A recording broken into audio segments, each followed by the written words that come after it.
பெரியார் காட்டுமிராண்டி மொழி என்று தாய் தமிழை சொன்னதற்கான அடிப்படை காரணம் என்னன்னு தெரியாம ஒரு விஷயத்தை திரிச்சு பேசக்கூடிய வேலையை சீமான் செய்திருக்கிறார். ஏன் பெரியார் சொன்னார் காட்டுமிராண்டி மொழி என்று?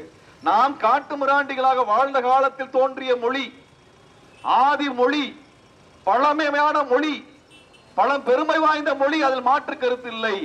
ஆனால் அதில் அறிவியல் கருத்துக்களை ஏன் சேர்க்கவில்லை என்று கேட்டார். அதுக்கு எவனும் பதில் சொல்ல மாட்டேங்கிறானே. அதுக்கு பதில சொல்லு. அப்ப இதுக்கு என்னன்னு கேட்டா ஸ்பீக்கர்ன்ற, இதுக்கு என்னன்னு கேட்டா மைக்குன்னு கேக்குற, இதுக்கு என்னடானா டெம்போங்கிற, இதுக்கு என்னடானா லைட்டுங்கிற, அதுக்கு என்னடானா கரண்ட்ங்கிற. ஏன் தமிழ்ல பேர் இல்லையா? அதுதான் பெரியார் சொன்னாரு, இதையெல்லாம் நீ கண்டுபிடிச்சிருந்தாதானடா உன் மொழியில பேர் வச்சிருப்ப.